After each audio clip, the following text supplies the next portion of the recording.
I am not an expert in the field. You're not. But I want to be seen as an expert. The thing that you're asking for can only be earned. Too many people think fake it till you make it is real. I think everyone is so convinced that the money is in expertise, and I actually think it's in the enthusiast. You're not gonna trick them, Gary. I don't give a fuck what you did with those 7 videos. Hey, Gary, nice to meet you. Nice to meet you, Gary. I'm a little bit nervous. I've been following you for quite many years now, and I was telling my mom yesterday I was gonna meet you, and she's from Spain and she doesn't speak English, so I could send her the GaryVee Spanish page, and she was like, "I love it. Oh, you have to meet him." And she's really, I mean, she's my biggest source of positivity, and I think you're the second one. So yeah, I'm very humbled for that. Anybody, look, thank God we now have more of a generation of stay-at-home fathers, but obviously it's not confusing that the majority of stay-at-home parents are mothers and have been historically. When you are lucky enough, and actually, by the way, I'm so happy that we are now in a mature conversation where one of the things that most bothers me in the world is that women feel guilt to have a career and parent. It's really too bad, really is, and something I think a lot about. And like, you know how you think about stigmas that are not stigmas today, but they were 50 years ago? One of the things I hope I get to see before I die is that stigma goes away, because it's really unfortunate.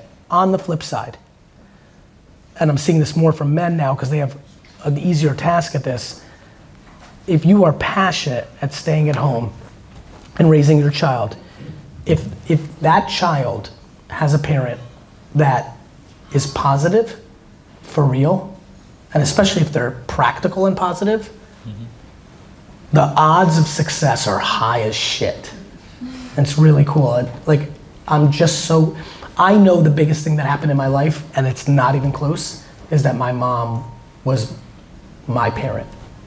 And I thank my dad for that a lot as well, because we were really poor, and luckily his old school point of view on the world enabled her to stay home with me, because it completely formed who I am. Having a positive parent, but a positive stay-at-home parent, or even not a stay-at-home, having positive parents is a big deal. It's awesome.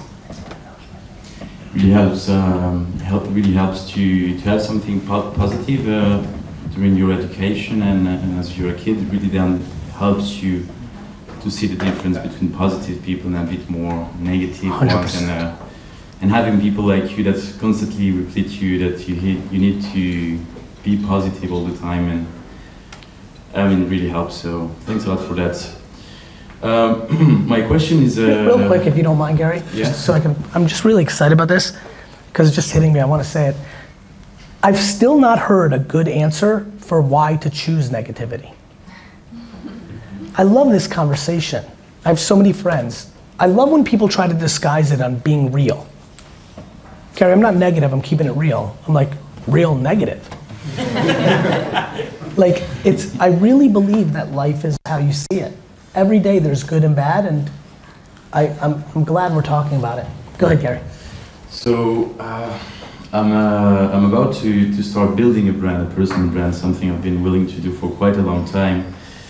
And now I've recorded 7 videos, TikToks, that I'm planning to post starting August 1st. So I want to have a few ones just in case, 1 a day, that's my goal. And I'm scared. Of what? Of judgment, of not being sure I'm doing the right thing. And actually my question, to give you a bit of context, so basically the last 2 years I've been traveling and working remotely. And I really enjoy that lifestyle, and I want to build content around that. It's my... I agree. It's incredibly clear to me that that's what everybody under 18 wants. A lot of the youngsters want that, for sure. A lot of the 50-year-olds want it, they just can't see how to get there because they have so many things that ground them, but go ahead. And 2 years, I still feel that I am not an expert in the field. You're not. But I want to be seen as an expert. That's why you're scared. Exactly. So my question is, how do you find a balance between, I mean, I know I need to document. how do you find a balance between documenting but still creating content and you're looked at, that people look at you like you're the expert or you're the man to follow? You know, in the end the goal is the thing you're asking for is earned. What do you mean? The thing that you're asking for can only be earned. You haven't earned shit. This is why everyone struggles. The thing that everybody wants can only be achieved when it's earned. You haven't done anything. Too many people think fake it till you make it is real. Even if they don't think of it that way. They think of it the nice way, the way you're doing. This is very important. I'm really happy right now. This is something I haven't been able to dig into as much as I want, which is why I was so ready with it's earned. I've been thinking a lot about it. But you're not an expert. But who is an expert? And why should you even try to be an expert? I never thought for one day that I was a marketing expert or guru or genius. I just was executing every day and then talking about what I was executing. And then they decided more than me, you're trying to get them to believe that in you for your own self-interest. But you haven't done anything for them yet. More importantly, why can't you just be an enthusiast? I think everyone is so convinced that the money is in expertise, and I actually think it's in the enthusiast. And I think just by changing that word, everything changes. You're not gonna trick them, Gary. I don't give a fuck what you did with those 7 videos. You're not gonna trick them. But you don't have to. I don't want to, that's the thing. Well, you do want to. You don't want to trick them, but you want them to think you're an expert. I mean, I want to build a business on my personal brand. I understand. That's why you're vulnerable. And I think I have the patience. I don't. Well, you definitely don't. You don't. It's okay. It's okay. You definitely don't, because even the way you're thinking about it, your core question is, how quickly can I make them think I'm an expert so I can make money? That's your actual question. I knew I was going to come with a question that was a little bit of a bullshit question. But I didn't know why, and I knew you were going to find the right way to tell it. It's because you're not patient. There's a reason Patient Panda and Patient Pig exist. There's a lot of work to do, and I need 2 teammates. Ooh. Is that the alpha? I don't think it should do anything to anything, but it's alpha. I mean, like, that's the point of the thoughtfulness of the project. There's a reason they both exist. It's that big of a task. It's the one. It's the one. You lack the patience to earn the thing you want. But I think you have it in you. And so, I'm telling you, go with enthusiast instead of expert. I believe most people 18 to 22, if they just say, I'm gonna be a blank enthusiast instead of expert, takes the pressure off of them tricking their audience for their self-interest, will maybe give them time. In fact, I would argue that words matter. I would argue that the word enthusiast actually might even make some of those kids enjoy the process more, because I'm an enthusiast. Not I'm an expert, which gives them imposter syndrome, which creates anxiety and creates a non-formable structure. If you're an enthusiast, now you're in documenting, right? And creating. I think I'm gonna build on this over the next couple of years. I think switching expert to enthusiast puts people in a framework that gives them a better chance of succeeding. I'm gonna stick with that one. Thanks, Gary. Enthusiast. I'll go with that one. And then, thank you. And then, I think the thing to think about is, this is back to the 50-year. Do you know why the 50-year-olds can't do what you're doing? Is they've created financial friction for themselves to do it, and they're factoring in almost predominantly their children's well-being.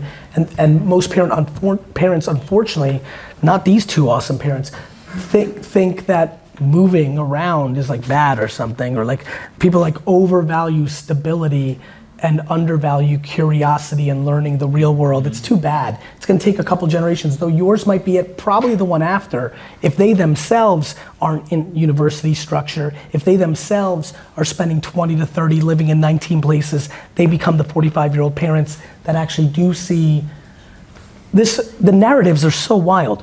We're gonna uproot our children from their world and take them to a different place. Or you're gonna create new contexts of learning and empathy and curiosity. Like, it's fascinating. Anyway, nonetheless, you genuinely are in such a beautiful place. You knew you were gonna ask a bullshit question and you didn't know why, because you thought you're okay with patience, but you're not, because the way people define patience is different. You're talking to somebody, and you know my story, who at your age was gonna work the next 14 years in a liquor store. And people want to be TikTok famous in 14 hours, let alone days, let alone weeks, let alone months, let alone years, right? And so if you're an enthusiast, if you don't have the expectations of extracting money out of people to pay you to be like you, and you just document being like you, and have better intent for your audience, you're more likely to extract money if you choose to. And I know you always say that we should not care about people's opinion, but how do you practically do it? Well, let's play. Who do you think will most carry weight for you? Whose opinion are you most worried about? Like, cool people on TikTok? Which it could be, I understand that. Like, I'm not saying, like, it doesn't sound like it's gonna be your mother. She loves you and has the framework in a good way too much. Mm-hmm. So who? I think it would be like friends, like even old friends, even people I don't even talk to anymore. What's he doing? Who does he think he is? Exactly. It makes sense. I don't know how to say this in any other way. It'd be a really bad idea to not follow your dreams because of Tyrone from 4th grade.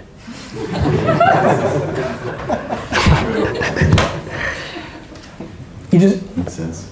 The big thing is, even more interestingly, I want you to go through that.